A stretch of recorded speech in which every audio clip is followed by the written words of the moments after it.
നമ്മളിൽ ഭൂരിഭാഗം ആൾക്കാരും നേരിടുന്ന ഒരു പ്രശ്നമാണ് സ്റ്റേജ് ഫിയർ. സ്റ്റേജ് ഫിയർ ഒരു സാധാരണ പ്രശ്നമാണ്. അത് സ്വാഭാവികമായും എല്ലാവർക്കും അനുഭവപ്പെടുന്ന ഒന്ന് തന്നെയാണ്. പരിശ്രമത്തിലൂടെ മാറ്റിയെടുക്കാൻ കഴിയുന്ന ഒരു പ്രശ്നം. ഇത് പൂർണ്ണമായി ഒഴിവാക്കാൻ കഴിഞ്ഞില്ലെങ്കിലും നല്ല രീതിയിൽ നിയന്ത്രിക്കാനും ആത്മവിശ്വാസത്തോടെ സ്റ്റേജിൽ പെർഫോം ചെയ്യാനും സഹായിക്കുന്ന ചില വഴികൾ നമുക്ക് നോക്കാം. 1. നന്നായി തയ്യാറെടുക്കുക. നിങ്ങൾ അവതരിപ്പിക്കാൻ പോകുന്ന കാര്യത്തെക്കുറിച്ച് ആഴത്തിൽ മനസ്സിലാക്കുക. അത് എത്രത്തോളം ആഴത്തിൽ അറിയാമോ അത്രത്തോളം നിങ്ങളുടെ കോൺഫിഡൻസ് വർദ്ധിക്കും.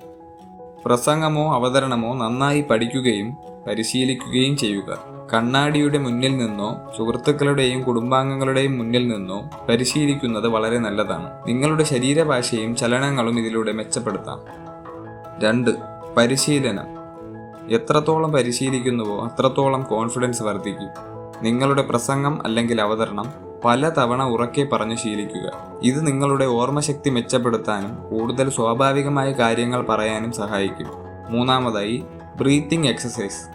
നെഞ്ചിടിപ്പ് കൂടുകയും ശ്വാസം മുട്ടുകയും ചെയ്യുന്നത് സ്റ്റേജ് ഫിയറിന്റെ സാധാരണ ലക്ഷണങ്ങളാണ്.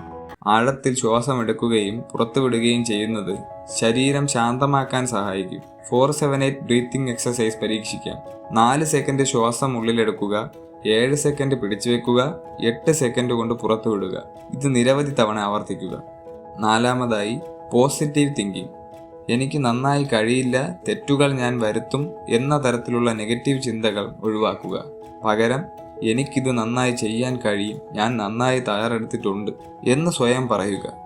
വിജയിക്കുന്നതായി സങ്കല്പിക്കുന്നത് കോൺഫിഡൻസ് വർദ്ധിപ്പിക്കും. അടുത്തത്, കാഴ്ചക്കാരെ സുഹൃത്തുക്കളായി കാണുക. സദസ്സിലുള്ളവരെ ശത്രുക്കളായി കാണുന്നതിന് പകരം സുഹൃത്തുക്കളായി കാണാൻ ശ്രമിക്കുക. പുഞ്ചിരിക്കുക, കണ്ണിൽ നോക്കി സംസാരിക്കുക. എല്ലാവരെയും നോക്കാൻ സാധിച്ചില്ലെങ്കിൽ സദസ്സിലെ ചില സുഹൃത്തുക്കളെ അല്ലെങ്കിൽ നിങ്ങൾക്ക് ആത്മവിശ്വാസം നൽകുന്ന ചിലരെ നോക്കി സംസാരിക്കുക.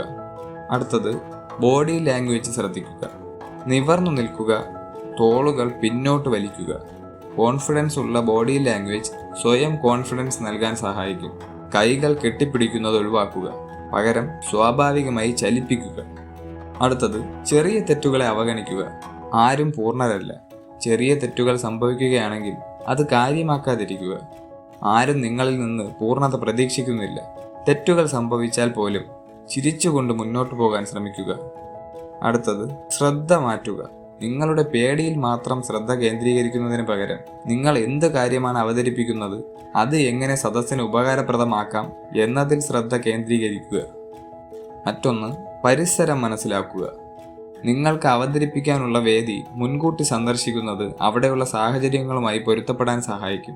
മൈക്ക്, ലൈറ്റിംഗ് തുടങ്ങിയ കാര്യങ്ങൾ മനസ്സിലാക്കുന്നത് അവസാന നിമിഷത്തെ പരിഭ്രമം ഒഴിവാക്കും.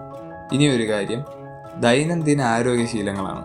കൃത്യമായി വ്യായാമം ചെയ്യുക, നന്നായി ഉറങ്ങുക, ആരോഗ്യകരമായ ഭക്ഷണം കഴിക്കുക. കഫീനും പഞ്ചസാരയും കുറയ്ക്കാൻ ശ്രമിക്കുക. ഇത് ശരീരത്തെയും മനസ്സിനെയും ശാന്തമാക്കാൻ സഹായിക്കും. ഈ കാര്യങ്ങൾ ശ്രദ്ധിക്കുകയാണെങ്കിൽ സ്റ്റേജ് ഫിയറിനെ ഒരു പരിധിവരെ നിയന്ത്രിക്കാൻ സാധിക്കും. ഒരു കാര്യം അവതരിപ്പിക്കാനായി സ്റ്റേജിൽ കയറുമ്പോൾ ശരീരം വിയർക്കുന്നതും നെഞ്ചിടിപ്പ് കൂടുന്നതും ശ്വാസം മുട്ടുന്ന പോലെ തോന്നുന്നതൊക്കെ സ്വാഭാവികമാണ്. ആ ഒരു സാഹചര്യവുമായി പൊരുത്തപ്പെടാൻ നമ്മുടെ ശരീരം തയ്യാറെടുക്കുന്നതാണ്.